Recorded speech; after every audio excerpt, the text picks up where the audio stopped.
Yesterday, I explained we cannot let the First Amendment become another casualty of this troubled moment.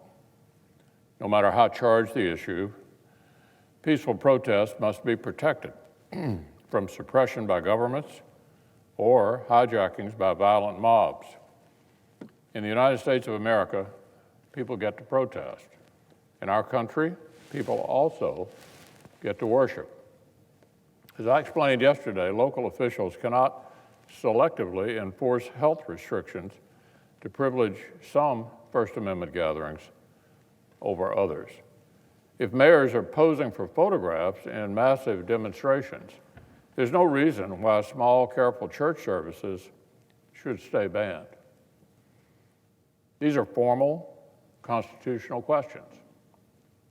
But our American culture of free expression and open debate is not only threatened from the top down by the government, it can also dry up from beneath.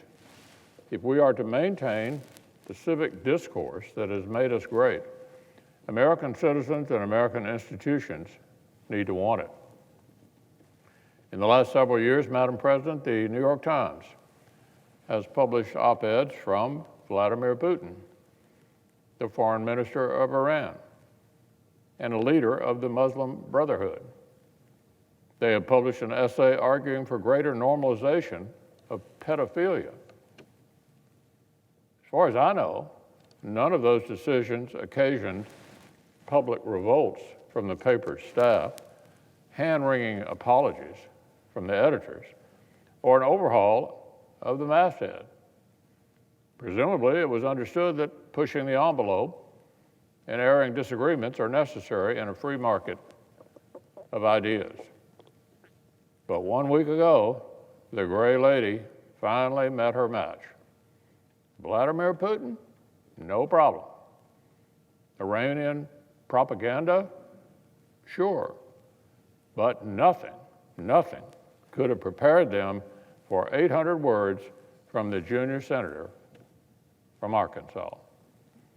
Senator Cotton wrote an op-ed explaining a position which one survey found 58% of Americans agreed with. He argued that leadership in several cities had proven they either couldn't or wouldn't stop the riots. So President Trump should use federal troops to secure the peace, as several presidents have in our history. His view was controversial, no question, but there's also no question it was a legitimate view for a senator to express. Looting and arson were crippling cities nightly. Some local authorities seem to be functionally sacrificing their city's small businesses to appease the mob. In Chicago, we've since learned even Democratic aldermen were literally crying and pleading with their Democratic mayor, do something, they said. So, a United States senator wrote about it. Immediately, his idea was met with strong criticism. Now, that ought to be par for the course. In a free and open society, speech begets speech. Arguments beget counterarguments. We discuss and debate as fellow citizens. But that's not quite what happened. Instead of trying to win the argument, the far left tried to end the discussion. By now, we all know the routine. We've seen this movie before. Rather than actually rebut speech, the far left instead tries to silence the speaker with a mixture of misrepresentation, sanctimonious moralizing, and bizarre emotional word salads that nobody else could have standing to question. This silencing tactic has escaped from the ivory tower and is spreading throughout American life.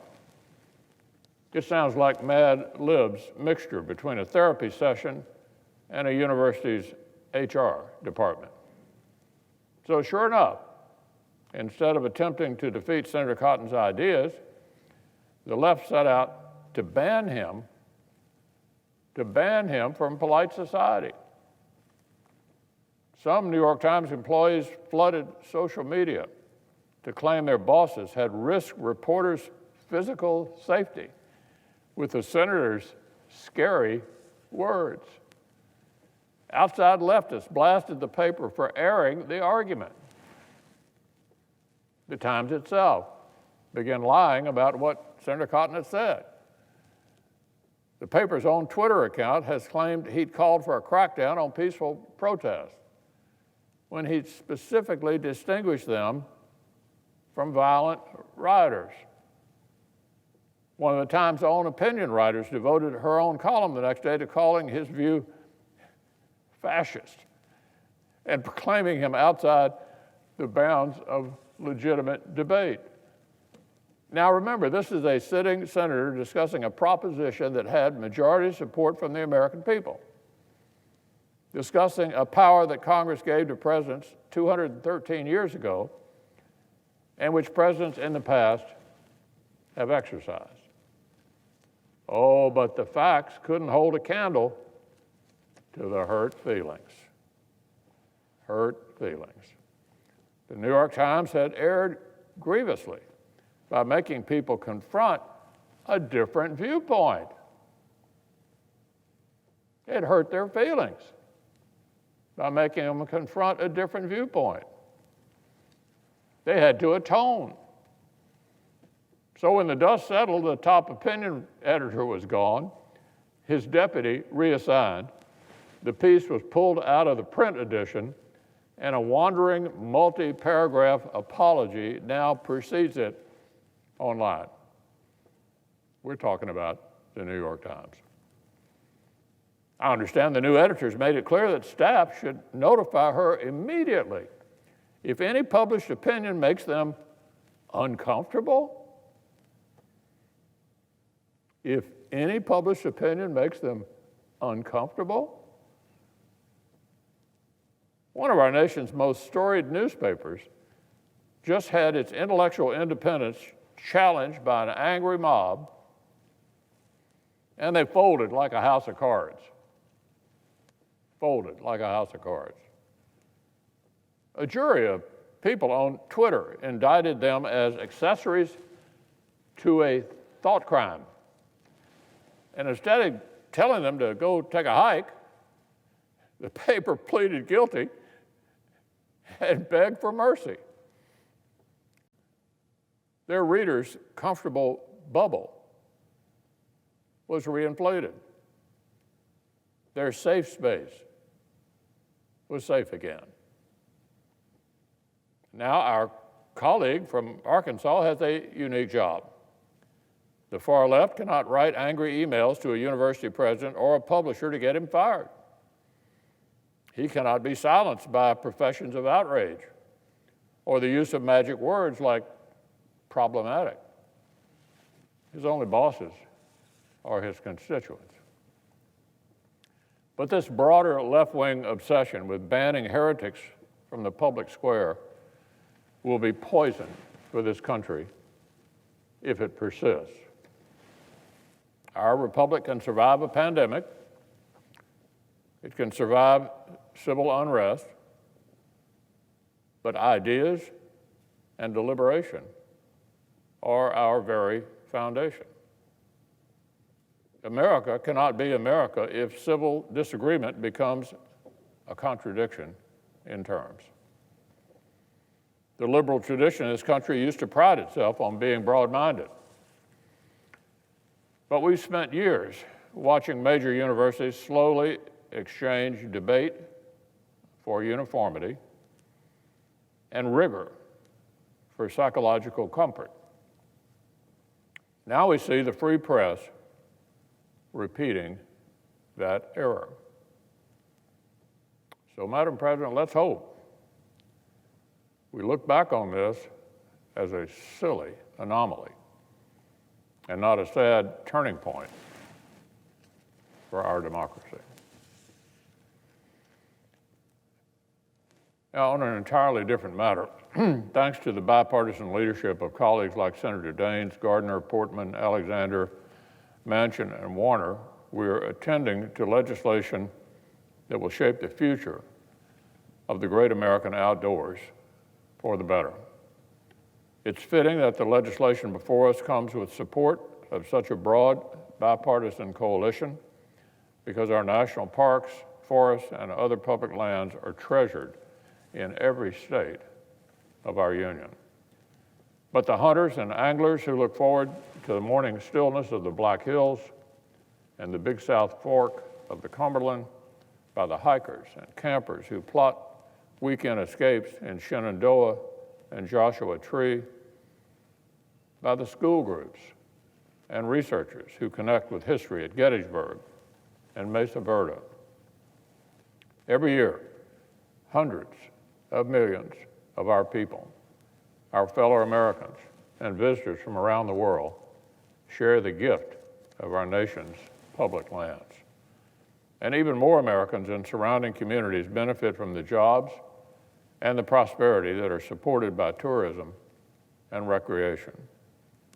This country's public lands comprise a tremendously diverse array of landscapes, wildlife, historic sites, and natural resources. They're spread out across 419 parks, 568 refuge, and hundreds of millions of acres of managed space. And they didn't pop up overnight. It's taken more than a century of dedicated work to designate, acquire, and maintain the public lands Americans enjoy today. And it's the Land and Water Conservation Fund, which this legislation will give permanent support, that makes them accessible for generations to come. Today, more than 5 million Americans rely directly on outdoor recreation for their livelihood. They contribute to $778 billion in economic activity. In recent years, their industry's growth has outpaced an economy that was red hot in its own right. A bright future for our public lands is a bright future for our nation, and the predictable, consistent support provided by the LWCF will play a critical role in these efforts. Take my home state of Kentucky, for example. For years, I've been proud to advocate for LWCF funding to conserve some of the bluegrass's precious wilderness and historic sites. Back in 1996, Kentucky was the only state without a national wildlife refuge, and it was my legislation that helped secure the creation of one at Clark's River. Last year, additional legislation I authored helped create another sanctuary for wildlife and recreation at the confluence of the Green and Ohio rivers. Already, the Fish and Wildlife Service has marked the Green River Wildlife Refuge as the LWCF's top funding priority for the coming year. So the dedicated resources in this legislation would be instrumental in the growth of Kentucky's newest national treasure, along with other areas like Clark's River. And as the LWCF drives the preservation of more national wetlands, forests, and battlefield space in Kentucky, I suspect every one of my colleagues is equally proud of similar efforts in their own states. This bill advances a noble cause that has added benefit of being a sound investment.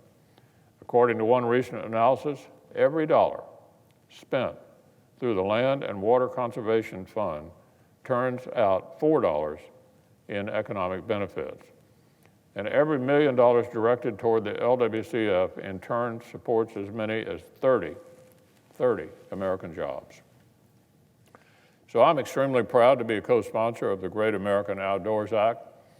I'm proud of the work our colleagues have put in to get it this far, and I look forward to seeing it pass.